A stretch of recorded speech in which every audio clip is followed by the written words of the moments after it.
ഇപ്പോൾ എന്താണ് നിങ്ങളുടെ ദുഃഖമെന്ന് ചോദിച്ചാൽ നിങ്ങൾ ഓരോരുത്തരും ഓരോ കാര്യങ്ങൾ പറയും. എന്താണ് നിങ്ങളുടെ ദുഃഖമെന്ന് ഇപ്പോൾ പരിശുദ്ധ അമ്മ നിങ്ങളോട് ചോദിക്കുകയാണ്. ഇപ്പോൾ ഈശോ ജീവനോടെ ജ്വലിച്ച് നിൽക്കുന്നുണ്ടല്ലോ. ഞാൻ ഈശോനോട് പറയാം, എന്താണ് നിങ്ങളുടെ ദുഃഖമെന്ന് ചോദിച്ചാൽ നിങ്ങൾ എന്നാ പറയും? ജോലിയില്ലാത്തതാണ് അമ്മേ ദുഃഖം.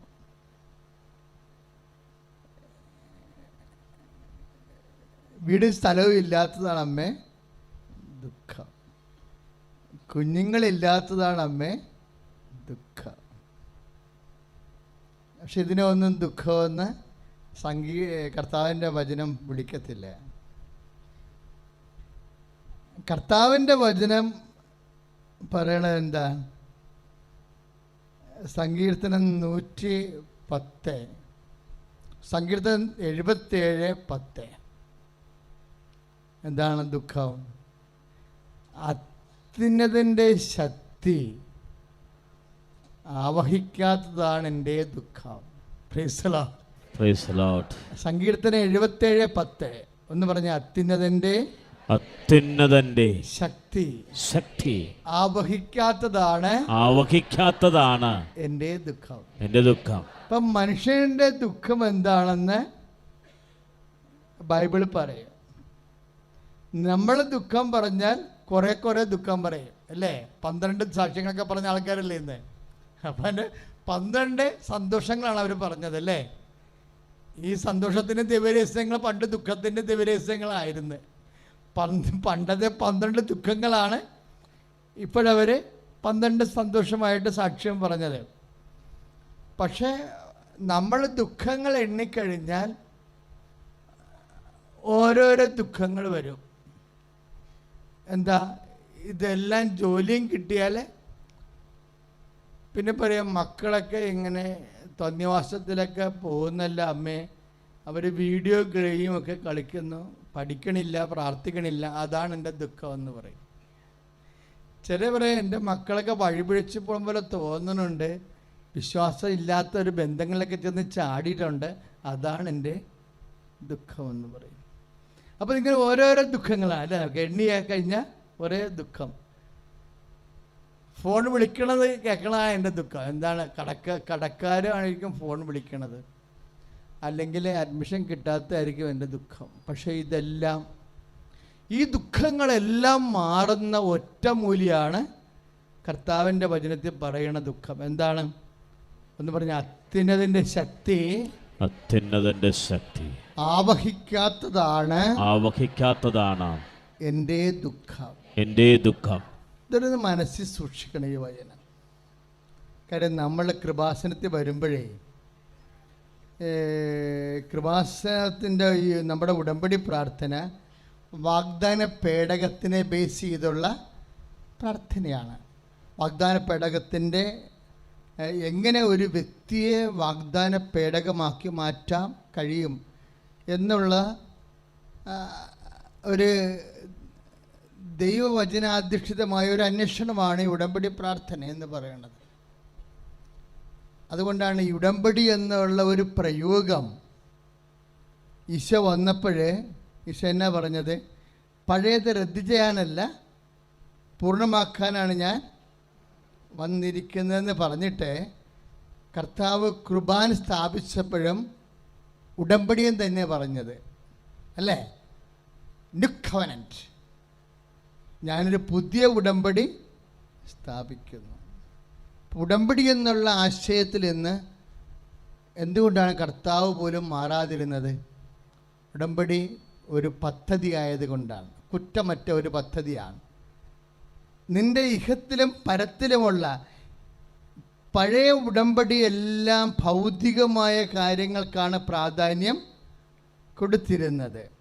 പുതിയ ഉടമ്പടി വന്നപ്പോൾ നിത്യത കൂടി അതിൻ്റെ അകത്ത് വാഗ്ദാനമായി മാറി അല്ലേ?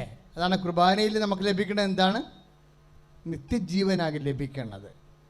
അപ്പം ആ ഉടമ്പടി എന്നുള്ള ഒരൊറ്റ കൺസെപ്റ്റിൽ ഇഹത്തിലും പരത്തിലും ഒരു മനുഷ്യാത്മാവിനും ജീവിതത്തിനും വേണ്ട സാര സംഗ്രഹങ്ങൾ ഇങ്ങനെ ഉള്ളടങ്ങിയിരിക്കുക. Praise the Lord. അതുകൊണ്ട് ഉടമ്പടി ചെയ്യുമ്പോൾ ഓർക്കുക, ഇതൊരു പക്ക പ്രയറാണ്. ഇന്നലെ എർണേവസ് പിതാവ്, കരിസ്മാറ്റിക് KCBCയുടെ ചെയർമാൻ പിതാവ് അഭിമന്യ സാമുവൽ എർണേവസ് പിതാവാണ് കുർബാന അർപ്പിച്ചത്. അപ്പോൾ പിതാവിന് എന്നോട് ചോദിച്ചു, പിതാവിന് അറിയാവുന്ന ഉടമ്പടിയെക്കുറിച്ച്, എങ്കിലും ലാസ്റ്റ് എക്സ്പ്ലനേഷന് വേണ്ടി കുർബാന കയറുന്ന മുമ്പ് ഉടമ്പടിയുടെ അടിസ്ഥാനപ്പെടുത്തി പിതാവ് നല്ലൊരു പ്രാർത്ഥന വരെ പ്രാർത്ഥിച്ചിട്ടാണ് ഇന്നലെ വേദിയിൽ നിന്ന് ഇറങ്ങി കുർബാന കഴിഞ്ഞ് വന്നത്. അപ്പോൾ എന്നോട് ആദ്യമേ ചോദിച്ചായിരുന്നു പിതാവ് എന്താണ് ഉടമ്പടിയെന്ന്. അപ്പോൾ ഞാൻ പറഞ്ഞ് സഭ സഞ്ചരിച്ച വഴികളാണെന്ന് പറഞ്ഞു. സഭ സഞ്ചരിച്ചെത്തിയ ഒരു അവസാന ഒരു പോയിൻ്റാണ്. ഒരു പക്ഷേ അടുത്ത നൂറ്റാണ്ടിൽ ഇതിനേക്കാൾ ശക്തമായ ഒരു പ്രയർ ദൈവം തരുന്നത് വരെ ഉടമ്പടി തന്നെയായിരിക്കും സഭയുടെ ആശ്രയം. സഭ അത് പഠിക്കണം. സഭ അതിൻ്റെ ദൈവശാസ്ത്രം പഠിക്കണം, അതിൻ്റെ ബൈറിയോളജി പഠിക്കണം. സഭ ഉടമ്പടിയെക്കുറിച്ച് ശക്തമായി കാര്യമായി ചിന്തിക്കാൻ വേണ്ടി, ആലോചിക്കാൻ വേണ്ടി, പഠിക്കാൻ വേണ്ടി സഭയെ സമർപ്പിച്ച് പ്രാർത്ഥിക്കട്ടെ. സ്തുതിക്കട്ടെ. ഹല്ലേലൂയ, ഹല്ലേലൂയ. കരങ്ങൾ ഉയർത്തിക്കൊണ്ട് സ്തുതിക്കട്ടെ. കർത്താവായ ദൈവമേ, ഉടമ്പടി പ്രാർത്ഥനയെ സമർപ്പിക്കുന്ന കർത്താവേ, കർത്താവേ, ഉടമ്പടി പ്രാർത്ഥന സഭ വസ്തുനിഷ്ഠമായിട്ട് പഠിക്കാൻ ദൈവത്തിന്റെ കൃപ ചൊരിയണമേ എന്ന് പ്രാർത്ഥിക്കുന്നു. അമ്മയുടെ പ്രത്യക്ഷപ്പെടൽ കർത്താവേ സമയത്തിൽ ഔദ്യോഗികമായി പ്രഖ്യാപിക്കപ്പെടാൻ ദൈവത്തിന്റെ ശക്തി നിറയട്ടെ.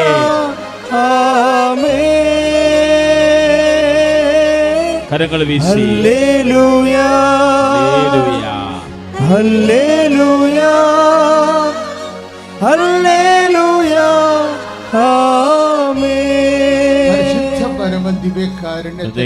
ആരാധനയും സ്തുതിയും പുകഴ്ചയും ഉണ്ടായിരിക്കട്ടെ. ഇപ്പോൾ 76-ലാണ് കരിസ്മാറ്റിക് മുന്നേറ്റം ശക്തമായ രീതിയിൽ കേരള സഭയിൽ ആരംഭിച്ചു വന്നത്. ഇപ്പോൾ പ്രാരംഭ ധ്യാനം, പിന്നെ വളർച്ചാധ്യാനം 80 കാലഘട്ടങ്ങളിൽ. വളർച്ചാധ്യാനം കഴിഞ്ഞാണ് നമുക്ക് 80-81 കാലഘട്ടങ്ങളിൽ ആന്തരിക സൗഖ്യധ്യാനം വന്നത്.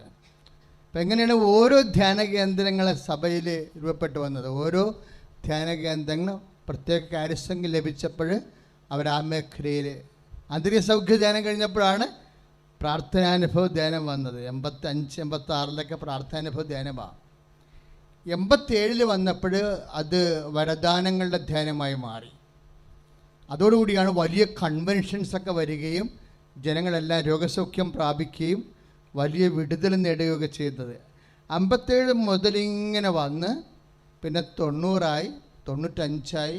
അപ്പോൾ പഴയ ധ്യാനങ്ങൾ തന്നെ അതിൻ്റെ ശക്തമായ രീതിയിൽ പിന്നീടത് പതുക്കെ തപസ്സിലേക്ക് പ്രവേശിച്ചു. 97 ആയപ്പോൾ തപസ് ധ്യാനം തുടങ്ങി കേരളത്തിലെ. പിന്നെ 2000-2003 ആയപ്പോൾ മരിയൻ തപസ്സിലേക്ക് വന്നത്. അതിൻ്റെ ലാസ്റ്റ് ഭാഗങ്ങളിലാണ് മരിയൻ ഉടമ്പടി പ്രാർത്ഥന വരണത്. അതാണ് നമ്മൾ സഞ്ചരിച്ചെത്തിയ വഴിയെന്ന് പറയണത്. വളരെ ആഴമായ രീതിയിൽ പരിശുദ്ധാത്മാവ് കേരള സഭയെ നയിച്ചതും ഭരിച്ചതും പരിപാലിക്കുന്നതുമായ വലിയ ഒരു സംഭവമാണ്. അതുകൊണ്ട് തന്നെ ഇതിൻ്റെ ഈ വിഷയത്തെക്കുറിച്ച് എൻ്റെ മക്കൾ വളരെ കാര്യമായിട്ട് പ്രാർത്ഥിക്കണം. ഉടമ്പടി എടുത്തിട്ടുള്ള മക്കൾ അവർ സുവിശേഷത്തിൻ്റെ സാക്ഷികളാണ്. അവർ പ്രഖ്യാപിതമായി വ്രതമെടുത്തിരിക്കുകയാണ് വിശുദ്ധീകരണത്തിന് വേണ്ടി. അവർ വ്രതമെടുത്തിരിക്കുകയാണ്. അവർ സത്യം ധരിച്ചുകൊണ്ട് സാക്ഷിയാകാൻ വേണ്ടി വ്രതമെടുത്തിരിക്കുകയാണ്. അവരെ എടുത്തിരിക്കുന്ന ജീവിത ആവശ്യങ്ങൾ ഈ ഒറ്റ ഉടമ്പടിയുടെ ഒറ്റ വിഷയം കാരണം തന്നെ ഇനി നമ്മളുടെ ആവശ്യങ്ങളല്ല, അത് ദൈവത്തിൻ്റെ ആവശ്യമായി മാറിയിരിക്കുന്നു. കൈ അടിച്ചു കടത്താണ്. ഹല്ലേലൂയ, ഹല്ലേലൂയ, ഹല്ലേലൂയ. കരങ്ങൾ ഉയർത്തിക്കൊണ്ട് സ്തുതിക്കട്ടെ. ഹല്ലേലൂയ. ഉടമ്പടിയിൽ സമർപ്പിക്കുന്നതിനെ ഏറ്റെടുക്കുന്നതിനെ ഓർത്ത് നന്ദി പറയുന്നു. യേശുവേ ആരാധന, ഹല്ലേലൂയ, യേശുവേ ആരാധന, ഹല്ലേലൂയ, ഹല്ലേലൂയ, ആമേൻ. പരിശുദ്ധ പരമദിവ്യകാരുണ്യത്തിന് നേരവും ആരാധനയും സ്തുതിയും പുകഴ്ചയും ഉണ്ടായിരിക്കട്ടെ. അപ്പോൾ നമ്മൾ ആദ്യം കണ്ട വചനം എന്താണ്? സങ്കീർത്തനം 77:10. എന്താണ്? എന്നേറ്റ് പറഞ്ഞ അത്യുന്നതന്റെ ശക്തി അത്യുന്നതന്റെ ശക്തി ആവഹിക്കാത്തതാണ് എൻ്റെ ദുഃഖം. എൻ്റെ ദുഃഖം. ഇനി അത്യുന്നതന്റെ ശക്തി എങ്ങനെ ആവഹിക്കാം? പക്ഷെ എന്ന് പഴയ നിയമം പറയണില്ല, അത് പുതിയ നിയമമാണ് പറയണത്. അത്യുന്ന ശക്തി ആവഹിക്കാത്തതാണ് മനുഷ്യരാശിയുടെ ദുഃഖം എന്ന് പഴയ നിയമം പറയും. പക്ഷെ അത്യുന്ന ശക്തി എങ്ങനെ ആവഹിപ്പിക്കാം എന്ന് അത്യുന്നതന്റെ ശക്തി വാഗ്ദാന പേടകത്തിൻ്റെ മേൽ ആവഹിച്ചുവെന്ന് പഴയ നിയമത്തിൽ 40:35 പുറപ്പാടിൻ്റെ പുസ്തകത്തിൽ പരാമർശമുണ്ട്. വാഗ്ദാന പേടകത്തിൻ്റെ മേലെ എന്ന് പറഞ്ഞ് വാഗ്ദാന പേടകത്തിന്റെ മേല് അത്യുന്നതന്റെ ശക്തി ആവസിച്ചു. പുറപ്പാടിന്റെ പുസ്തകം 40:35 അപ്പൊ സങ്കീർത്തനം 77:10 മനുഷ്യന്റെ ദുഃഖം എന്താണെന്ന് പറയും. ദുഃഖത്തിന്റെ കാരണം ശങ്കരാചാര്യന്റെ കാലത്തൊക്കെ അദ്ദേഹം ചിന്തിച്ച കാര്യമാണിത്. അതിന് മുമ്പ് എത്രയോ വർഷം മുമ്പാണ് സങ്കീർത്തകൻ ചിന്തിച്ചത്, കിം നിമിത്തം ദുഃഖം. അപ്പോഴേ ശങ്കരാചാര്യൻ കിട്ടിയ മറുപടി ശരീര പരിഗ്രഹാതെന്നാണ്. പിന്നെ കിം നിമിത്തം ശരീര പരിഗ്രഹാത് അദ്ദേഹം കുറേ കാര്യങ്ങൾ പറയുന്നുണ്ട്. അതിപ്പം നമ്മളുടെ പരാമർശത്തിൽ പരിധി വരുന്ന സബ്ജക്റ്റുകളല്ല. പക്ഷേ ആ 8-ാം നൂറ്റാണ്ടിനേക്കാളും എത്രയോ ആയിരക്കണക്കിന് വർഷം മുമ്പാണ് സങ്കീർത്തകൻ ചോദിച്ചത്, what is the cause of my grief? എന്താണ് എൻ്റെ കാരണം? എൻ്റെ സങ്കടത്തിൻ്റെ കാരണം എന്താണ്? മനുഷ്യരാശിയുടെ സങ്കടത്തിൻ്റെ കാരണം എന്താണ്? അത്യുന്നതൻ്റെ ശക്തി ആവഹിക്കാത്തതാണ് അവൻ്റെ ദുഃഖത്തിൻ്റെ കാരണം. പല ദുഃഖങ്ങളുണ്ടാകാം. രോഗങ്ങളുടെ ദുഃഖമാണ്, വീടില്ലാത്ത ദുഃഖമാണ്, ഭർത്താവിൻ്റെ സംശയം ദുഃഖമാണ്, ഭാര്യയുടെ അവിശ്വസ്ത ദുഃഖമാണ്, ever so many the cause of evils. പക്ഷെ അൾട്ടിമേറ്റ്ലി വാട്ട് ഈസ് ദ കാസ്? എന്താണ് ആത്യന്തികമായിട്ട് ഒരു മനുഷ്യൻ്റെ ദുഃഖം? അത്യുന്നതന്റെ ശക്തി പറഞ്ഞേ, അത്യുന്നതന്റെ ശക്തി ആവഹിക്കാത്തതാണ് എൻ്റെ ദുഃഖം. അത് പറയുന്ന പഴയ നിയമം പറയും, എവിടെയാണ് അത്യുന്നതന്റെ ശക്തി ആവഹിക്കാൻ സാധ്യതയുള്ളതെന്ന് പറയും. അത് ചൂണ്ടിക്കാണിക്കുന്നുണ്ട്. എവിടെയാണ് അത്യുന്നതന്റെ ശക്തി ആവഹിക്കാൻ സാധ്യതയുള്ളത്? എവിടെയാണ്? വാഗ്ദാന പേടകത്തിൻ്റെ മേൽ. അതാണ് പുറപ്പാട് 40:35 എന്ന് പറഞ്ഞ വാഗ്ദാന പേടകത്തിൻ്റെ മേൽ അത്യുന്നതന്റെ ശക്തി ആവസിച്ചു. അതുകൊണ്ടാണ് ഉടമ്പടി അന്വേഷിക്കുന്നത്. എന്താണ്? എങ്ങനെ വാഗ്ദാന പേടകമായി മാറാൻ കഴിയും? അതുവഴി എങ്ങനെ അത്യുന്നത ശക്തിയെ ആവസിക്കാൻ കഴിയും? അതാണ് ഉടമ്പടി അന്വേഷിക്കുന്നത്. അതിൻ്റെ നിർദ്ദേശങ്ങളിലൂടെ, നിബന്ധനകളിലൂടെ എല്ലാം എങ്ങനെ വാഗ്ദാനം പ്രാപിക്കാൻ കഴിയും? കാര്യം വാഗ്ദാനം എന്നത് എന്താണ്? Ultimately what is the promise? എന്താണ് വാഗ്ദാനം? വാഗ്ദാനം എന്ന് പറയുന്നത് എന്താണ്? അത്യുന്നത ശക്തി തന്നെ ആവസിക്കുന്നതാണ് ദൈവത്തിൻ്റെ വാഗ്ദാനം. ഈ വാഗ്ദാനങ്ങൾ ഇപ്പം നമുക്ക് ജോലി കിട്ടി, വീട് കിട്ടി, അല്ലെങ്കിൽ നമ്മുടെ വിവാഹം നടന്നു എന്നൊക്കെ പറയുമ്പോൾ എന്താണ് സംഭവിച്ചിരിക്കുന്നത്? ദൈവത്തിൻ്റെ ശക്തി നമ്മുടെ ജീവിത മണ്ഡലങ്ങളിലേക്ക് ആകർഷിച്ചിട്ടുണ്ട്. ഈ ആകർഷിക്കുന്നത് എങ്ങനെയാണ്? ഏത് മേഖലയിലാണ്? എവിടെയാണ് അത്യുന്നത ശക്തി ആവഹിക്കുന്നത്? അതിന് മറുപടി പറയണത് പരിശുദ്ധ അമ്മയാണ്. നീ ഗർഭം ധരിച്ചൊരു പുത്രനെ പ്രസവിക്കുമെന്ന് പറയുമ്പോൾ എന്താണ് പറയണത്? നീ വാഗ്ദാന പേടകമായി മാറുമെന്നായി പറയണത്. നിന്റെ ഉദരത്തിലെ പഴയ നിയമത്തിലെ കൃപാസനത്തിന് പകരം, സ്വർണ്ണ പേടകത്തിന് പകരം, പഴയ നിയമത്തിലെ 10 കൽപ്പനകൾ ഉള്ളടക്കം ചെയ്ത സ്വർണ്ണ പേടകത്തിന് പകരം നിന്റെ ഉദരം കർത്താവിൻ്റെ ജീവിക്കുന്ന സാന്നിധ്യം വചനത്തെ മാംസമാക്കി ഉദരത്തെ സമൂഹിക്കുമ്പോൾ നീ വാഗ്ദാന പേടകമാകുമെന്നാണ് അമ്മയ്ക്ക് കൊടുത്ത നിർദ്ദേശം. അപ്പോഴമ്മ പറയും, ഞാനെങ്ങനെ വാഗ്ദാന പേടകമായി മാറും എന്ന് ചോദിക്കും. അതാർക്ക് വേണ്ടി ചോദിച്ച ചോദ്യമാണ്? നമ്മൾക്കെല്ലാം വേണ്ടി ചോദിച്ച ചോദ്യമാണ്. ഞാനെങ്ങനെ വാഗ്ദാന പേടകമായി മാറും? ഉടനെ മാലാഖ മറുപടി പറയും, എന്താണ്? പരിശുദ്ധാത്മാവ് നിന്റെ മേൽ വരും. ലൂക്ക 1:34 ഞാനെങ്ങനെ വാഗ്ദാന പേടകമായി മാറും? ഇതെങ്ങനെ സംഭവിക്കുമെന്ന് ചോദിക്കുമ്പോൾ ഞാനെങ്ങനെ വാഗ്ദാന പേടകമായി മാറുമെന്ന് തന്നെയാണ് അമ്മ ചോദിക്കുന്നത്. ലൂക്ക 1:34 മാലാഖ മറുപടി പറയും, എന്താണ്? പരിശുദ്ധാത്മാവ് നിന്റെ മേൽ വരും, അപ്പോൾ നീ വാഗ്ദാന പേടകമായി മാറും. അപ്പം പരിശുദ്ധാത്മാവിനെ ലഭിക്കാത്തതാണ് എൻ്റെ ദുഃഖമെന്നല്ലേ പഴയ നിയമം പറയണത്? കൈയടിച്ച് കിടത്താണ്. മാതാവ് ജീവനോടെ പ്രത്യക്ഷപ്പെട്ട ഈ അൾത്താരയിൽ സാക്ഷ്യം പറയാൻ എന്നെ ഉയർത്തിയതിന്, പ്രത്യക്ഷണത്തിൻ്റെ സാക്ഷിയാക്കിയതിന് ഞാൻ ആദ്യമേ മാതാവിനും തിരുക്കുമാരനും കോടാനുകോടി നന്ദി പറയുന്നു. എൻ്റെ പേര് സിൻഡ്രല്ല ബിജു. ഞാൻ കൊച്ചിയിൽ നിന്ന് വരുന്നു. ഞാൻ ആദ്യമായി ഉടമ്പടി എടുത്തത് 1/3/2022 എനിക്ക് 42 വയസ്സ് ഏജ് ഓവറായത് സമയത്ത് എനിക്കൊരു ജോലി, ഗവൺമെൻറ് ജോലി എന്ന സ്വപ്നത്തോടെ ഞാൻ വന്ന് ഉടമ്പടി എടുത്തു. 3ാമത്തെ പുതുക്കലിന് എനിക്ക് ജോലി ലഭിച്ചു. ഞാനതിന് സാക്ഷ്യം പറഞ്ഞു. ഇത് എൻ്റെ 2ാമത്തെ സാക്ഷ്യമാണ്.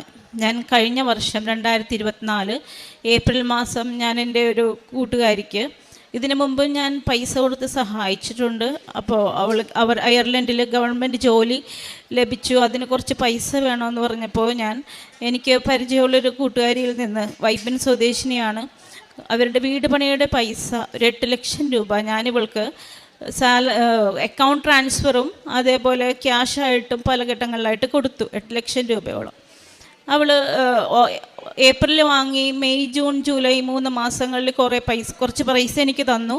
പക്ഷേ ഓഗസ്റ്റ് മാസമായപ്പോഴേക്കും ഇവൾ പൈസയൊന്നും വിടുന്നില്ല. അവർ എന്നെ വിളിച്ച്, അവർക്ക് അത്യാവശ്യമാണ്, പെരപണിക്ക് പൈസ വേണമെന്ന് പറഞ്ഞു. ഞാനപ്പോൾ ഇവളെ വിളിച്ചിട്ട് ഇവളുടെ ഫോൺ സ്വിച്ച് ഓഫാണ്. അപ്പം ഞാൻ ഇവളുടെ ആങ്ങളെ, ഞങ്ങളുടെ അടുത്താണ് താമസിക്കുന്നത്, ആങ്ങളെ വിളിച്ചു. ഞാൻ പറഞ്ഞു, ഇതേപോലെ വേറെ നമ്പറുണ്ടോ, എനിക്കൊന്ന് കോണ്ടാക്ട് ചെയ്യാനാണെന്ന് പറഞ്ഞപ്പോൾ എന്നോട് പറഞ്ഞു, കുട്ടി, അതായത് പേര് ഞാൻ വെളിപ്പെടുത്തുന്നില്ല, കുട്ടി മിസ്സിങ് ആണെന്ന് പറഞ്ഞു. ഞാൻ ചോദിച്ചു എന്ത് സംഭവിച്ചു എന്ന് ചോദിച്ചപ്പോൾ, ഒരു വിസ തട്ടിപ്പ് കേസിൽ അയർലൻഡിലേക്ക് കുറേ പേര് 2020 മുതലുള്ളതാണെന്നാണ് ഞാൻ അറിയുന്നത്. ഞാൻ ആ സമയം ഞാൻ തകർന്നു പോയി. ഞാൻ ഇവളെ വിളിച്ചിട്ട് കിട്ടുന്നില്ല. ആ സമയത്ത് ഈ 2024 ഓഗസ്റ്റ് മാസം 29-ാം തീയതി എനിക്ക് അക്കൗണ്ടിൽ ഫസ്റ്റ് ഹോൾഡ് വന്നു, 30,000 രൂപ ഹോൾഡായിട്ട്. അപ്പോൾ എൻ്റെ മോളുടെ LICയുടെ പൈസ വന്നിട്ട്, ഞാൻ മോൾക്ക് എന്തെങ്കിലും, എൻ്റെ മോള് നഴ്സിങ്ങിന് ചെന്നൈയിൽ പഠിക്കുകയാണ്, അപ്പോൾ എന്തെങ്കിലും വാങ്ങിക്കാമെന്ന് വിചാരിച്ച് ഞാൻ അക്കൗണ്ടിൽ ഈ പൈസ ഉണ്ടായിരുന്നു, LICയുടെ പൈസ ഉണ്ടായിരുന്നു. ഫസ്റ്റ് ഹോൾഡ് 30,000 വന്നപ്പോൾ ഞാനാകെ എന്താണിതെന്ന് എനിക്ക് മനസ്സിലാവുന്നില്ല. ഇതുവരെ ഞാൻ സ്റ്റേഷനുകളിലോ ഒന്നും എനിക്ക് മനസ്സിലായില്ല. ഞാൻ എൻ്റെ അടുത്തുള്ള സ്റ്റേഷനിൽ കൃപാസന മാതാവിൻ്റെ ലോക്കറ്റ് ഞാൻ എൻ്റെ ഡ്രസ്സിൽ പിൻ ചെയ്ത് വെച്ചിട്ടുണ്ട്. വിശ്വാസ പ്രമാണം ചൊല്ലി ഉപ്പുമായി ഞാൻ പോയി. ആ സ്റ്റേഷനിൽ ചെന്നിട്ട് ഞാൻ പറഞ്ഞു, എന്നപോലെ 30,000 രൂപ എനിക്ക് അക്കൗണ്ട് ഹോൾഡ് വന്നിട്ടുണ്ട്, എന്താണിതിന്? അപ്പോൾ അത് എന്തോ കേസുമായിട്ട് ബന്ധപ്പെട്ട പൈസ ആയിരിക്കും. അപ്പോൾ അത് 30,000 രൂപയല്ലേ, അത് ഹോൾഡായിട്ട് ഇരുന്നോട്ടെ, അത് കേസിൻ്റെ ഗതി അനുസരിച്ചിരിക്കും, നിങ്ങൾ തിരിച്ചു പോയിക്കോളാൻ പറഞ്ഞു. ഞാൻ തിരിച്ചു പോന്നു. പക്ഷേ പിന്നീട് ഞാൻ 2 ദിവസം കഴിഞ്ഞപ്പോൾ ഞാൻ നോക്കുമ്പോൾ ഹോൾഡ് എമൗണ്ട് കൂടി വരുന്നു. അത് 1.5 ലക്ഷത്തിൻ്റെ ഹോൾഡാവുന്നു. അപ്പോൾ കൂടാതെ എൻ്റെ ഹസ്ബൻഡിൻ്റെ അക്കൗണ്ട് ഫ്രീസാവുന്നു, ഞാൻ ഈ വിട്ടുകൊടുത്തവരുടെ അക്കൗണ്ട് ഫ്രീസാവുന്നു, അവരുടെ ഹസ്ബൻഡിൻ്റെ ഫ്രീസാവുന്നു, അവരുടെ അവർക്ക് ഹോട്ടലിൽ ജോലിക്കാരുണ്ട്, അവരുടെ ആകെ ഞാൻ എന്തെന്നില്ലാത്ത ടെൻഷനിലായി. കാരണം എന്താണിതെന്ന് എനിക്ക് മനസ്സിലാവുന്നില്ല. എൻ്റെ അക്കൗണ്ടിൽ എമൗണ്ട് കൂടി വരുന്നു, 30,000. എൻ്റെ LIC എമൗണ്ട് കംപ്ലീറ്റ് ഫ്രീസായി. ഞാനിത് എന്ത് ചെയ്യണം എന്നറിയാതെ ഞാൻ നോക്കി എനിക്ക് എന്താണ് സംഭവിച്ചത്. ഞാൻ ഉടമ്പടി പ്രാർത്ഥനയെല്ലാം ചെല്ലുന്നുണ്ട്. പക്ഷെ ഞാൻ നോക്കിയപ്പോൾ, ഞാൻ വേഗം ഉടമ്പടി പത്രം എടുത്ത് നോക്കിയപ്പോൾ എൻ്റെ ഉടമ്പടി ജീവിതം, അതായത് ഞാൻ അതുപോലും ഞാൻ അറിഞ്ഞിട്ടില്ല എന്നുള്ളത്. പുതുക്കേണ്ട സമയം കഴിഞ്ഞിട്ട് ഞാൻ ചെയ്തിട്ടില്ല. മാതാവ് എൻ്റെ കൂടെ ഉണ്ടായിരുന്നെങ്കിൽ ഒരു പക്ഷെ ഞാൻ ഇങ്ങനൊരു അപകടത്തിൽ പോയി പെടില്ലായിരുന്നു. ഞാൻ വേഗം കൃപാസനത്തിലേക്ക്, ഞാൻ പിറ്റേ ദിവസം തന്നെ എൻ്റെ ഭർത്താവിനോട് പറഞ്ഞിട്ട് കൃപാസനത്തിലേക്ക് ഞാൻ വന്നു. ഞാൻ എൻ്റെ ഉടമ്പടി പുതുക്കി. സെപ്റ്റംബർ മാസം, അതായത് ഓഗസ്റ്റിലാണ് 29-ന് ഫ്രീസ് തുടങ്ങുന്നത്, ഹോൾഡ് തുടങ്ങുന്നത്. സെപ്റ്റംബർ മാസം 7-ാം തീയതി വന്ന് ഞാനിവിടെ വന്ന് കരഞ്ഞുകൊണ്ട്, ഈ പ്രദേശത്ത് ഞാൻ നടന്നതെല്ലാം കരഞ്ഞുകൊണ്ടാണ്. ഒരു വെളിവില്ലാതെ ഡിപ്രഷൻ എന്നൊക്കെ പറഞ്ഞതാണെന്ന് എനിക്കറിഞ്ഞുകൂടാ. ഞാനിത് ഉടമ്പടി പുതുക്കി കഴിഞ്ഞപ്പോൾ എനിക്ക് പെട്ടെന്ന് എനിക്കൊരു ധൈര്യം ലഭിച്ച പോലെ ഞാൻ പിന്നെയും ഇങ്ങനെ ഇത് ഏതെങ്കിലും ഒരു നാൾ ഇത് ശരിയാവുമെന്ന് വിചാരിച്ച് ഞാൻ മുറിയിൽ ഇങ്ങനെ കിടന്നു ഇരുന്നും ഞാനങ്ങനെ ഓരോ ദിവസം മുന്നോട്ട് നീങ്ങുന്നേ ഉള്ളൂ. പക്ഷേ എനിക്ക് പിന്നെ തോന്നി ഞാൻ ഇങ്ങനെ ഇരുന്നാൽ ശരിയാവില്ല. ഞാൻ ഉടനെ തന്നെ സ്റ്റേഷനിലേക്ക് പിന്നെയും ഞാൻ പോയി, ഞങ്ങളുടെ അടുത്തുള്ള സ്റ്റേഷനിലേക്ക്. ഞാൻ പറഞ്ഞു, ഇതിൻ്റെ എന്താണ് യഥാർത്ഥ നടപടിക്രമമെന്ന് എനിക്ക് അറിഞ്ഞുകൂടാ, അത് എനിക്കൊന്ന് പറഞ്ഞു. അപ്പോൾ സൈബറിലേക്ക് എനിക്കൊരു നമ്പർ തന്നു. സൈബറിൽ ചെന്നപ്പോൾ പറഞ്ഞു, നിങ്ങൾ പരാതി കൊടുക്കുക, പരാതി കൊടുത്തിട്ട് വെയിറ്റ് ചെയ്യാമെന്ന്. അവിടെ നിന്ന് വേറെ കൂടുതലൊന്നും പറഞ്ഞില്ല.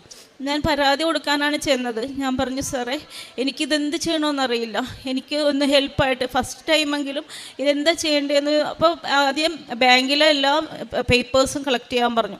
എവിടെ നിന്നൊക്കെയാണ് ഹോൾഡ്. അപ്പോൾ സ്റ്റേഷനുകൾ പല ജില്ലകളിലായിട്ടാണ്. ഇടുക്കി തന്നെ കട്ടപ്പന, തൊടുപുഴ, കൊല്ലത്ത് അഞ്ചൽ, പിന്നെ കൂത്താട്ടുകുളം, എനിക്കറിയില്ല ഏതെല്ലാം സ്റ്റേഷൻ. ഇപ്പോൾ പറഞ്ഞു ഇത്രയും സ്റ്റേഷനിൽ ഹോൾഡുള്ളൊരു അക്കൗണ്ട് 1-2 സ്റ്റേഷനിൽ കാണും. ഇങ്ങനെ ഒരു ആദ്യമാണ്. ഞാനത് കേട്ട് തകർന്നു പോയി. ഞാൻ ഉടനെ സ്റ്റേഷനിൽ, നമ്മുടെ അടുത്തുള്ള സ്റ്റേഷനിൽ ഞാൻ, സാർ എൻ്റെ കൂടെ ഒന്ന് വരണം, എനിക്കിത് എന്താണ് ആദ്യം ചെയ്യേണ്ടതെന്ന് എനിക്ക് എൻ്റെ ഭർത്താവിൻ്റെയും കൂടെ ഒന്ന് വരണം എന്ന് പറഞ്ഞു. അത്ഭുതം. ഞാൻ ഈ വിശ്വാസ പ്രമാണം ചൊല്ലി ഉപ്പിട്ട് ഈ കാശുരൂപം എൻ്റെ ഡ്രസ്സിലും പിൻ ചെയ്തിട്ടാണ് ഞാനിങ്ങനെ ഓരോന്ന് ചെന്ന് പറയുന്നത്. അപ്പോൾ സാറ് അത്ഭുതകരമായിട്ട് പറഞ്ഞു, ഒരു കാര്യം എന്ത് ചെയ്യാം, നമുക്ക് പോവാം, നീ ഒരു ദിവസം നോക്കിയിട്ട്, എനിക്ക് സ്കൂളിൽ ജോലി ഉണ്ടല്ലോ, അപ്പോൾ ഞാനൊരു ലീവ് ഒരു ദിവസം നോക്കി പറയാം. ശനിയാഴ്ച ദിവസം എനിക്ക് മാതാവിൻ്റെ ദിവസം ഞാൻ ദിവസവും കുർബാനയ്ക്ക് പോകുന്ന ആളാണ്. ഉടമ്പടി ജീവിതത്തിൽ ഞാൻ ഇടയിൽ ബ്രേക്ക് വന്നെങ്കിലും ഞാൻ ദിവസവും കുർബാനയ്ക്ക് പോകുന്ന ആൾ. ഉടമ്പടി വന്നതിന് ശേഷമാണ് ഞാൻ അങ്ങനെ കുർബാനയ്ക്ക് സ്ഥിരം പോകുന്ന ഒരാളായി മാറിയത്. അങ്ങനെ ഞാൻ കുർബാനയും നൊവേനയും ഹസ്ബൻഡിനെയും വിളിച്ച് ഈ ഉദ്യോഗസ്ഥന് എൻ്റെ കൂടെ വരാമെന്ന് പറഞ്ഞപ്പോൾ ഞാൻ ചോദിച്ചെങ്കിലും വരാമെന്ന് പറഞ്ഞപ്പോൾ ഞാൻ അത്ഭുതപ്പെട്ടു പോയി. ഞാൻ എൻ്റെ കൂടെ വന്ന് കൂത്താട്ടുകുളം സ്റ്റേഷൻ, എറണാകുളം ജില്ലയായതുകൊണ്ട് ഞാൻ ആദ്യം അങ്ങോട്ട് പോയി. അവിടെ ചെന്ന് കഴിഞ്ഞപ്പോഴേക്കും അവർ എന്നോട്, ഞങ്ങൾ അവിടെ വെയിറ്റ് ചെയ്തിരിക്കാൻ പറഞ്ഞിട്ട് പിന്നെ അനങ്ങുന്നില്ല. അപ്പോൾ ഈ എൻ്റെ കൂടെ വന്ന ഉദ്യോഗസ്ഥൻ ഭാര്യയ്ക്ക് ഹോസ്പിറ്റലിൽ കാണിക്കാനുള്ള ഒരു ലീവും കൂടെയാണ് ചോദിച്ചിട്ടാണ് വന്നിരിക്കുന്നത്. ആൾക്ക് ഉച്ചയ്ക്ക് മുമ്പ് പോകണം. ഞങ്ങൾ ഉച്ചയായപ്പോഴേക്കും ഇവർ വന്നിട്ട് പറഞ്ഞു, ഇത് കേസ് ഇവിടെയല്ല, ഇത് പുത്തൻകുരിശാണെന്ന് പറഞ്ഞു. അപ്പോൾ ഇയാൾ പറഞ്ഞു, എനിക്ക് കൂടെ വരാൻ ബുദ്ധിമുട്ടുണ്ട്, നിങ്ങൾ ഭാര്യയും ഭർത്താവും കൂടി ക്രൈം നമ്പറൊക്കെ എഴുതി തന്നു. അങ്ങനെ ഞങ്ങൾ തിരിച്ചു പോകുമ്പോൾ ഞാൻ ഈ ഉദ്യോഗസ്ഥൻ എന്നോട് പറയുകയാണ്, നിനക്കറിയാമോ ഞാൻ ഒരു ക്രിസ്ത്യനല്ല, ഹിന്ദുവാണ്, പക്ഷെ എൻ്റെ കയ്യിലിരിക്കുന്ന സാധനം കണ്ടോ, ഇതാണ് എൻ്റെ കയ്യിൽ, എൻ്റെ ബെല്ല, എൻ്റെ ഭാര്യയ്ക്ക് അസുഖമാണെങ്കിൽ ഞാൻ ഇത് വെച്ചിട്ടാണ് ഓരോ ട്രീറ്റ്മെൻറ്റും പോകുന്നത്. ഞാൻ കാണിച്ചത് കൃപാസനത്തിൻ്റെ ലോക്കറ്റ്. അപ്പം ഞാൻ അത്ഭുതപ്പെട്ടു. ഞാൻ പറഞ്ഞു, സാറിനറിയാവോ, എൻ്റെ കൂടെ സാറിനെ പറഞ്ഞുകൊണ്ടിരിക്കുന്നത് മാതാവാണ്. മാതാവ് ഇല്ലായിരുന്നെങ്കിൽ ഞാൻ സാറിനെ കാണുകയോ ഇങ്ങനെ ചോദിക്കുകയോ വരികയോ ഒന്നും ഉണ്ടാവില്ല. പുത്തൻകുരിശിൽ ചെന്ന് കഴിഞ്ഞപ്പോൾ അവർ ഒരു പരിചയഭാവം പോലും ഇതില്ല. നമ്മളേതോ അങ്ങനെയാണല്ലോ സ്റ്റേഷനിൽ നമ്മൾ ചെന്നാൽ. അപ്പോൾ ഞാൻ അവിടെ നിന്ന് ആദ്യം ചെന്നപ്പോൾ പറഞ്ഞു, നിങ്ങളെന്ത് അത് തെളിയേണ്ടി വരും, വർഷങ്ങൾ കാത്തിരിക്കേണ്ടി വരുമെന്ന് പറഞ്ഞു. ഞാനെന്നാലും വിശ്വാസ പ്രമാണം ഞങ്ങൾ പോകുന്നില്ല. ഞാനും ഭർത്താവും വിശ്വാസ പ്രമാണം ചൊല്ലി. കാശുരൂപം എൻ്റെ കൂടെ ഉള്ളതായിരുന്നു എൻ്റെ ധൈര്യം. കുറച്ച് കഴിഞ്ഞപ്പോൾ അവർ ഒന്ന് നോക്കട്ടെ, ചെക്ക് ചെയ്യട്ടെ എന്ന് പറഞ്ഞു. ചെക്ക് ചെയ്ത് കഴിഞ്ഞിട്ട് പറഞ്ഞു അവിടെ വെയിറ്റ് ചെയ്യാൻ പറഞ്ഞു. കുറച്ച് കഴിഞ്ഞിട്ട് അവർ അത്ഭുതകരമായിട്ട്, ഞാൻ വിശ്വാസ പ്രമാണവും പ്രത്യക്ഷണത്തിന് സാക്ഷിയാക്കണം ഈ ജില്ലകളിലെല്ലാം ഞാൻ പോകുമ്പോൾ ഇതാണ് ഞാൻ ഉരുവിട്ടിക്കൊണ്ടിരിക്കുന്നത്. എൻ്റെ കയ്യിൽ എപ്പോഴും കൊന്തയുണ്ടാവും. ഞാൻ അത് കൊന്തയും ചൊല്ലി ഈ പ്രത്യക്ഷണത്തിന് സാക്ഷി ഉയർത്തണമേ എന്ന് പറഞ്ഞുകൊണ്ടാണ് ഞാൻ മുന്നോട്ട് പോയിക്കൊണ്ടിരുന്നത്. അങ്ങനെ ഇവർ ഇത് കഴിഞ്ഞപ്പോൾ ഉപ്പിട്ട് ഞാനിങ്ങനെ പ്രാർത്ഥിച്ച് കുറച്ച് കഴിഞ്ഞപ്പോൾ ഇവർ ലെറ്റർ അടിച്ചുകൊണ്ടുവന്ന് എൻ്റെ കയ്യിൽ തന്നു. അപ്പോൾ സാധാരണ അങ്ങനെ തരില്ലെന്നാണ് ഞാനും അറിഞ്ഞത്. പക്ഷേ എൻ്റെ കയ്യിൽ ലെറ്റർ അടിച്ചുകൊണ്ടുവന്ന് തന്നപ്പോൾ ഞാൻ പറഞ്ഞ സന്തോഷം സന്തോഷത്തോടെ പോയിക്കോ, എന്നിട്ട് ഇത് കൊണ്ടുപോയി കൊടുക്കണം എന്ന് പറഞ്ഞു ബാങ്കിൽ. അപ്പോൾ പക്ഷെ ഞങ്ങൾക്കറിയില്ല ഇത് കയ്യിലല്ല വാങ്ങിക്കേണ്ടത്, ബാങ്ക് ത്രൂ ഇമെയിലാണ് വിടേണ്ടതെന്ന് ഞങ്ങൾക്കറിയില്ല. ഞങ്ങൾ ഇത് വാങ്ങി ബാങ്കിൽ കൊണ്ട് കൊടുത്ത് പറഞ്ഞു നിങ്ങളല്ല തരേണ്ടത്, ഇത് സ്റ്റേഷനിൽ നിന്ന് തരണം എന്ന് പറഞ്ഞു. സ്റ്റേഷനിൽ നിന്ന് വിളിച്ചപ്പോഴത്തേക്ക് ഒരു നമ്പറാണ് പറഞ്ഞത്. ആ നമ്പർ FIR നമ്പറാണ്. നമ്മളുടെ ഇതിൽ ആ നമ്പർ ഈ സ്റ്റേഷനുമായിട്ട് യോജിക്കുന്നില്ല. അപ്പം അതെന്താണെന്ന് മനസ്സിലാകാതെ വന്നു. അവസാനം അവർ പറഞ്ഞു ഞങ്ങൾക്കറിയാത്ത നമ്പർ. അപ്പോൾ ഈ കൂത്താട്ടുകുളത്ത് സ്റ്റേഷനിൽ നിന്ന് ഓപ്പൺ ചെയ്തിട്ട് വേണം ഈ നമ്പർ ഇങ്ങോട്ട് പുത്തൻകുരിശിൽ വിട്ടാൽ മാത്രമേ ഞങ്ങൾക്ക് അത് കിട്ടി, ഞങ്ങൾക്ക് അക്കൗണ്ടിൽ ഞങ്ങൾക്കത് ഗുണമായി മാറുള്ളൂ. അങ്ങനെ പിന്നെ സൈബറിൽ പോയി. സൈബറിൽ ഹസ്ബൻഡ് പോകുമ്പോഴും എല്ലാം ഞാൻ ഉപ്പും വിശ്വാസ പ്രമാണം ചിലപ്പോൾ ഹസ്ബൻഡാണ് പോകുന്നതെങ്കിൽ ഞാൻ ഈ കൃപാസനത്തിലെ ലോക്കറ്റ് ഹസ്ബൻഡിന് പിൻ ചെയ്ത് കൊടുക്കും. ഞാൻ കൂടെ പോകുന്ന അവസരങ്ങളിൽ ഞാൻ അങ്ങനെ പലപ്പോഴും ഇങ്ങനെ പല ഇതിലേക്ക് ഹസ്ബൻഡിൻ്റെയും അക്കൗണ്ട് ഫ്രീസായിരുന്നു. ഞാൻ ആ സെപ്റ്റംബർ മാസത്തിൽ അഖണ്ഡ ജപമാല റാലി ഒക്ടോബറിൽ വരുന്നതിന് ഞാൻ നേർച്ചയായിട്ട് ഞാനും ഹസ്ബൻഡും കൂടി അഖണ്ഡ ജപമാല റാലിയിൽ പങ്കുകൊള്ളാമെന്ന് നേർന്നു. ഞങ്ങൾ രണ്ടുപേരും അഖണ്ഡ ജപമാല റാലിയിൽ പങ്കുകൊണ്ടു. അതിൻ്റെ ശേഷം ഇവർ സ്റ്റേഷനിൽ നിന്ന് തന്നെ മെയിലായിട്ട് ഈ നമ്പറോടുകൂടി എൻ്റെ അക്കൗണ്ടിലേക്ക് വിട്ടു. ഒരു 3 ലക്ഷം രൂപ അപ്പം തന്നെ ഫ്രീസിങ് മാറി. അപ്പോഴും പിന്നെയും 2-3 സ്റ്റേഷൻ കിടക്കുവാണ്. അത് കഴിഞ്ഞപ്പോൾ എൻ്റെ ഈ ജപമാല റാലി കഴിഞ്ഞപ്പോഴാണ് എൻ്റെ ഹസ്ബൻഡിൻ്റെത് ഫ്രീ ആയി. ഈ ഒരു പുത്തൻകുരിശിൽ മാത്രമേ ഹസ്ബൻഡ് ഉണ്ടായിരുന്നുള്ളൂ. പക്ഷേ എൻ്റെ ഈ ട്രാൻസ്ഫർ ചെയ്ത് കൊടുത്ത ആ കുട്ടിയുടെ കൂട്ടുകാരിയുടെ ഒരുപാട് ജോലിക്കാരുടേത് ഫ്രീസിങ് ആയിരുന്നു. അവരെല്ലാവരും നിത്യവൃത്തി കഴിഞ്ഞു പോകുന്നവർ, അവർക്ക് ഒരു വിധത്തിലും ആ പൈസ നഷ്ടപ്പെട്ടിട്ട് അവരെല്ലാം അവരുടെ വീട്ടിൽ ഫ്രണ്ടിൽ അവർ വിളിക്കുമ്പോൾ എല്ലാം ഞാൻ പിന്നെയും ടെൻഷൻ ആയിക്കൊണ്ടിരുന്നു. അപ്പോഴും ഞാൻ വിശ്വസിച്ചത് എൻ്റെ മാതാവിനെയാണ്. മാതാവ് എനിക്ക് എന്നെ മുന്നോട്ട് നടത്തും, എനിക്കിതെല്ലാം ഫ്രീ ആക്കി തരും. എനിക്ക് ഈ ആൾക്കാരെ കയറി ഇതിന് സാക്ഷ്യം പറഞ്ഞ് എൻ്റെ അക്കൗണ്ടിൽ നിന്നും ഈ ഫ്രീസിങ് മറ്റുള്ളവരുടെ നിന്നും ഫ്രീസിങ് മാറി ആ പൈസ അവർക്കെല്ലാം എടുക്കാൻ സാധിക്കാം. ഞാൻ പ്രാർത്ഥിച്ചു. ഉടമ്പടി ഞാൻ പുതുക്കിയതനുസരിച്ച് എല്ലാ കാര്യങ്ങളും ഞാൻ കൃത്യമായി രാവിലെ എണീക്കുകയും പ്രത്യക്ഷീകരണ പ്രാർത്ഥന ചൊല്ലുകയും ഈ ഹസ്ബൻഡ് പോകുന്ന സമയങ്ങളിലൊക്കെ സൈബറിൽ പോകുമ്പോഴൊക്കെ ഞാൻ 2 തിരിയും കത്തിച്ച്, പച്ചത്തിരിയും നീലത്തിരിയും കത്തിച്ച് പ്രത്യക്ഷീകരണ പ്രാർത്ഥന ചൊല്ലി പ്രാർത്ഥിച്ച് മുട്ടേന്ന് കരഞ്ഞ് പ്രാർത്ഥിച്ചുകൊണ്ടിരുന്നു. കൂടാതെ ഞങ്ങൾക്ക് ടീമായിട്ട് കുറച്ച് ടീച്ചേഴ്സ് അല്ലാതെയുള്ളവരുണ്ട്. 10-90 പേരുണ്ടെങ്കിലും 20 പേരോളം കൂടി ഇവിടെ നിന്ന് 10 ഉടമ്പടിക്കാരുണ്ടെങ്കിൽ ഒരു അഖണ്ഡ ജപമാല ബഹുമാനപ്പെട്ട ജോസഫ് അച്ഛൻ തൊടിയിച്ച് കൊടുത്തു വിട്ടിട്ടുണ്ട്. അപ്പോൾ അത് വെച്ച് ഞങ്ങൾ മാസത്തിൽ ഒരിക്കൽ സെക്കൻഡ് സാറ്റർഡേ ഏതെങ്കിലും ഒരു വീട്ടിൽ അഖണ്ഡ ജപമാല നടത്തും. ഈ അഖണ്ഡ ജപമാലയുടെ സമയം അപ്പം ഞാൻ ഈ പ്രശ്നങ്ങൾ വന്ന സമയത്ത് ഞാൻ എൻ്റെ വീട്ടിലേക്ക് അഖണ്ഡ ജപമാല പിന്നെയും, കാരണം എനിക്ക് ഒക്ടോബറിൽ ജപമാല റാലി കഴിഞ്ഞിട്ടും ഒരു സ്റ്റേഷനിൽ നിന്ന് ഫ്രീ കിട്ടിയിട്ടുള്ളൂ. ഞാൻ എന്നാലും വിശ്വസിച്ച് പ്രാർത്ഥിച്ചുകൊണ്ടിരുന്നു. ജപമാല പിന്നെ ഞാൻ എൻ്റെ വീട്ടിൽ വെച്ചു. അതിൻ്റെ ഫലമായിട്ട് ആ ജപമാല വെച്ചിട്ട് ഞാൻ പിന്നെ അടുത്ത സ്റ്റേഷനിലേക്ക് പോയി. എൻ്റെ വീട്ടിലുണ്ട്. ഞാൻ ചിലപ്പോൾ ഫാമിലി മെമ്പേഴ്സായിട്ട് ചെല്ലും, ഇവരുമായിട്ട് സെക്കൻഡ് സാറ്റർഡേ ഒരു ദിവസം ചെല്ലും, ഞായറാഴ്ച ദിവസങ്ങളിൽ അങ്ങനെ ചെല്ലും. എന്നിട്ട് ഞാൻ ഈ ജപമാല ഇവിടെ വെച്ച് അപ്പോൾ എനിക്ക് ഞങ്ങളുടെ വീട്ടിൽ ജപമാല വെച്ച സമയത്ത് മാതാവിൻ്റെ മുല്ലപ്പൂവിൻ്റെ മണം വന്നു. അപ്പോൾ സുഗന്ധം വന്നപ്പോൾ എനിക്ക് മനസ്സിലായി മാതാവ് എന്തായാലും എൻ്റെ ജീവിതത്തിൽ ഇടപെടാൻ പോവുകയാണ്, എൻ്റെ അക്കൗണ്ട് ഫ്രീ ആവും. ഞാനങ്ങനെ ഇവിടെ നിന്ന് ജപമാലയും കൂടി എല്ലാം കഴിഞ്ഞിട്ട് ഞാൻ അഞ്ചൽ സ്റ്റേഷനിൽ ചെന്നു. അവിടെ ചെന്നപ്പോഴും യാത്രയിൽ ഞാൻ ഈ പ്രത്യക്ഷീകരണത്തിൻ്റെ സാക്ഷിയാക്കണമേ എന്ന് പ്രാർത്ഥിച്ചുകൊണ്ടിരുന്നു. ഞാൻ അഞ്ചൽ സ്റ്റേഷനിൽ ചെന്ന് കഴിഞ്ഞപ്പോൾ അവിടുത്തെ സാറും ഫസ്റ്റ് പറയുന്നത് ഇതൊന്നും നടക്കുന്ന കാര്യമല്ല, നിങ്ങൾ ഈ പൈസ തിരിച്ചടയ്ക്കണം എന്നാണ്. അപ്പം ഞാൻ വെച്ചാൽ അപ്പം ഞങ്ങൾ കൊടുത്തപ്പോൾ അത് നിങ്ങൾ നേരിട്ട് ഇനി വാങ്ങിക്കേണ്ടി വരും, ഇത് ഇവിടുത്തെ പൈസയാണ്. അങ്ങനെ പറഞ്ഞിട്ട് ഞങ്ങൾ പിന്നെയും ഇതേപോലെ പോകുന്നില്ല തിരിച്ച്. ഞങ്ങളവിടെ ചെല്ലുമ്പോൾ തന്നെ ഒരു സമയമായിട്ടുണ്ടാവും. എന്നാലും ഞങ്ങളവിടെ ഇരുന്ന് ഈ വിശ്വാസ പ്രമാണം ചൊല്ലി ഞാൻ നടക്കുന്ന വഴിയിലും സ്റ്റേഷനിലും അവരിയ്ക്കുന്ന കസേരയുടെ ചുറ്റും എല്ലാം ഞാൻ വിശ്വാസ പ്രമാണം ചൊല്ലി ഉപ്പിടും. എന്നിട്ട് ഞാൻ ഇങ്ങനെ പ്രാർത്ഥിച്ചുകൊണ്ടിരുന്നു. കുറച്ച് കഴിഞ്ഞപ്പോൾ ഇവർ വന്നിട്ട് പറഞ്ഞു ഇല്ല കേട്ടോ നിങ്ങളുടെ അക്കൗണ്ട് ഒന്ന് നോക്കട്ടെ. അങ്ങനെ നോക്കിക്കഴിഞ്ഞിട്ട് പിന്നെ അവർ പറഞ്ഞു പേപ്പർ വിടാം, നിങ്ങൾ പൊയ്ക്കോളൂ, ഞങ്ങൾ പേപ്പർ ഇവിടെ നിന്ന് വിട്ടോളാം. 2 ദിവസം കഴിഞ്ഞപ്പോൾ ആ സാറ് സാധാരണ നമ്മളാണ് അങ്ങോട്ട് വിളിച്ച് കോണ്ടാക്ട് ചെയ്തുകൊണ്ടിരിക്കുന്നത്. ഞാൻ ഈ വിശ്വാസ പ്രമാണം ചൊല്ലി ഞാൻ വീട്ടിലും പ്രത്യക്ഷീകരണ പ്രാർത്ഥനയും ചെല്ലുന്നതിന് ആ ഒരു മാതാവിൻ്റെ ഇടപെടൽ കൊണ്ട് ആ സാറ് എന്നെ തിരിച്ച് വിളിച്ചിട്ട് 2 ദിവസം കഴിഞ്ഞപ്പോൾ ചോദിക്കും നിങ്ങളുടെ അക്കൗണ്ട് ഫ്രീ ആയോ? ഞാൻ പറഞ്ഞു ഇല്ല. അല്ല ആകുമ്പോൾ പറയണം കേട്ടോ, നിങ്ങൾക്ക് പേപ്പർ ഞാൻ ബാങ്കിലേക്ക് വിട്ടിട്ടുണ്ട്. അപ്പം ഞാൻ തന്നെ അത്ഭുതപ്പെട്ടു പോയി. എന്നെ ഇങ്ങോട്ടൊരു സാറ് വിളിക്കും. ഞാൻ ആദ്യത്തെ സ്റ്റേഷനിൽ എനിക്ക് ഒരുപാട് തവണത്തെ കോളം അങ്ങോട്ട് ചെയ്യേണ്ടി വന്നിട്ടുണ്ട്. എൻ്റെ ഭർത്താവ് ഒരുപാട് ഒരുപാട് ഓടേണ്ടി വന്നിട്ടുണ്ട്. രണ്ടാമത്തെ സ്റ്റേഷനിൽ എനിക്ക് അവരുടെ മെയിൽ ചെന്ന് കഴിഞ്ഞപ്പോൾ കട്ടപ്പനയിലേയും കൂടി തനിയെ പോയി. അപ്പോൾ എനിക്ക് ശരിക്കും അങ്ങനെ 2 സ്റ്റേഷനിലാണ് അവരുടേത് ഒരു നമ്പറിൽ എനിക്ക് മാറി കിട്ടിയത്. അത് കഴിഞ്ഞ് പിന്നെ തൊടുപുഴ സ്റ്റേഷനായിരുന്നു. തൊടുപുഴയിൽ ഞാൻ പോയിട്ട് ഇതേപോലെ തന്നെ കുറേ നേരം ഞാൻ ഉപ്പുമായി കയ്യിൽ ഇട്ട് കഴിഞ്ഞ് ഞാൻ ഈ സാറുമാരെ വെയിറ്റ് ചെയ്തിരിക്കുമ്പോൾ എൻ്റെ കയ്യിലിരുന്ന് ഉപ്പ് വെള്ളമായിട്ടുണ്ടാവും. കാരണം ഉച്ചയായിട്ടുണ്ടാവും, അപ്പോഴായിരിക്കും ഇവരൊക്കെ വരിക. അപ്പോൾ നമ്മളെത്തുന്ന സമയം രാവിലെ എങ്ങനെയാണ് ഇവരെ കണ്ടില്ല. പിന്നെ ഞങ്ങൾ അവിടെ എന്നാലും ഞാൻ പോരൂല ഇനി. അപ്പോൾ ഹസ്ബൻഡ് പറയും എനിക്കിന്ന് വരണ്ടെന്ന്. പക്ഷെ നമ്മളില്ല, എനിക്ക് തോന്നി എന്നെ മാതാവ് വിടും. എൻ്റെ മാതാവ് കാരണം ഓരോ തവണയും എന്നോട് ഇങ്ങനെ കിടക്കരുതെന്നുള്ള ഒരു തോന്നൽ എനിക്ക് വരുമ്പോഴാണ് ഞാൻ ചാടി എണീറ്റ് ഇല്ല ഇന്ന് പോകണമെന്നായിരിക്കും. ഹസ്ബൻഡോട് അന്ന് രാവിലെ ആയിരിക്കും ഞാൻ പറയും നമുക്ക് ഇന്ന് പോകണം. അപ്പോൾ ലീവ് വിളിച്ച് പുള്ളി പറയും ഞാൻ ഈ ശനിയാഴ്ച അങ്ങനെയുള്ള ഏതെങ്കിലും ദിവസം എനിക്ക് സ്കൂളില്ലാത്ത ദിവസങ്ങളാണ് ഞാൻ അന്ന് പോകണമെന്ന് വിചാരിച്ചാൽ അന്ന് അങ്ങോട്ട് പോവും. അവിടെ പോയി കഴിഞ്ഞാൽ ഇവരെ കാണില്ല. പക്ഷെ ഞാൻ വിശ്വാസപ്രമാണം ചൊല്ലി ഞാൻ അവിടെ എല്ലാം ഉപ്പ് വിതറി എൻ്റെ മേലെല്ലാം ഉപ്പായിരിക്കും. എന്നാലും എനിക്ക് എൻ്റെ ആ ഉടമ്പടി കാശുരൂപം എൻ്റെ ശരീരത്തിലുള്ള ധൈര്യമാണ്. ഞാൻ അവിടെ ഇരുന്ന് പിന്നെ കൊന്ത ചെല്ലും. അങ്ങനെ ഉച്ചയാകുമ്പോൾ ഇവരെ കാണും. അപ്പോൾ ഇവർ പറഞ്ഞു ഇല്ല എന്താണ് നിങ്ങൾ ഇതെല്ലാം ഒന്ന് അറിയണം, നിങ്ങൾക്കിതിൽ ബന്ധമില്ലെന്ന് അറിയണം. അപ്പം ഞാൻ അന്വേഷിച്ചോളൂ സാർ. ഞാൻ എന്നാലും എനിക്ക് അപ്പോൾ ഇപ്പം എൻ്റെ മോളുടെ LICയുടെ പൈസ അക്കൗണ്ടിൽ കിടപ്പുണ്ട്. അപ്പോൾ ഞാൻ നിങ്ങൾ പോയിക്കോളൂ ഞങ്ങൾ ഒന്ന് അന്വേഷിക്കട്ടെ പറഞ്ഞു വിട്ടു. തൊടുപുഴ ചെന്നിട്ട് പിന്നെയും അപ്പം ഞാൻ മാതാവിനോടൊന്ന് മാതാവേ എനിക്ക് പ്രത്യക്ഷീകരണത്തിന് സാക്ഷിയാണ്, എനിക്ക് ഈ ആൾക്കാരെ കയറി സാക്ഷ്യം പറയണം അനുവദിക്കണമെന്ന് ഞാൻ പ്രാർത്ഥിക്കുമായിരുന്നു.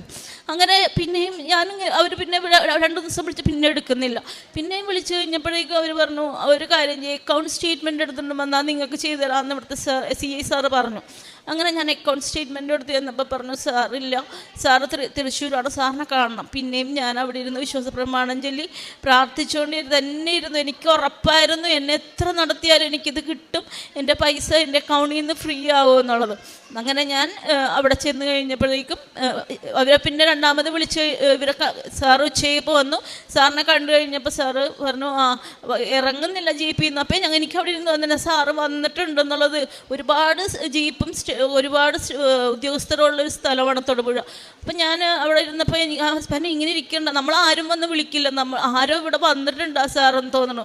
ചെന്നപ്പോൾ ശരിയാണ്, അങ്ങനെ ജീപ്പിൽ നിന്ന് പുറത്തേക്ക് ഇറങ്ങുന്നില്ല. അപ്പം ഞാൻ പറഞ്ഞു ഞാൻ ഇന്ന ആളാണ് ഇങ്ങനെ. അപ്പം തന്നെ ഞാൻ ആ ജീപ്പിൻ്റെ ആ ഇറങ്ങുന്ന പടിയിലൊക്കെ ഞാൻ ഒപ്പിട്ട് പ്രാർത്ഥിച്ചു. വിശ്വാസപ്രമാണം ചൊല്ലിക്കൊണ്ടിരുന്നപ്പോൾ പറഞ്ഞു ആ ഉദ്യോഗസ്ഥൻ ഇയാളുടെ ഇതുകൊണ്ട് സബ് ഇൻസ്പെക്ടറാണ്, പേര് പറഞ്ഞിട്ട് പറഞ്ഞു കണ്ടാൽ മതി, അതിനുള്ള പേപ്പർ വർക്ക് ഇവിടുന്ന് ചെയ്തു തരും, നിങ്ങളങ്ങോട്ട് ചെല്ലാൻ പറഞ്ഞു. അത് കഴിഞ്ഞ് ഇപ്പോൾ കഴിഞ്ഞ 2 ദിവസത്തിന് മുമ്പ് എൻ്റെ അക്കൗണ്ട് ഫ്രീ ആയി. ഞാൻ എൻ്റെ പൈസ എൻ്റെ അക്കൗണ്ടിൽ നിന്ന് പിൻവലിച്ചു. അതാണ് ഒന്നാമത്തെ സാക്ഷ്യം. രണ്ടാമത് എൻ്റെ മോള് BSc നഴ്സിങ്ങിന് 4th ഇയർ പഠിക്കുവാണ്.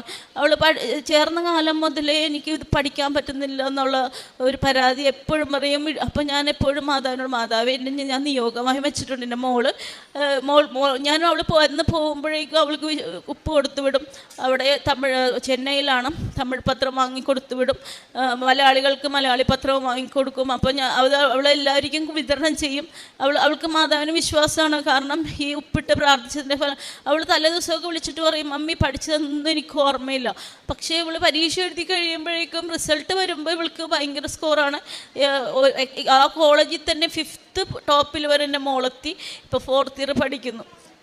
ഇതാണ് എൻ്റെ സാക്ഷ്യങ്ങൾ. ഇത് ഞാൻ പ്രേക്ഷിത പ്രവർത്തനമായി ചെയ്തിരുന്നത്. ഞാൻ ഹോസ്പിറ്റൽ വിസിറ്റ് നടത്തും. ജനറൽ ഹോസ്പിറ്റലിൽ ഞാൻ പറഞ്ഞൊരു ടീമുണ്ടെന്ന്.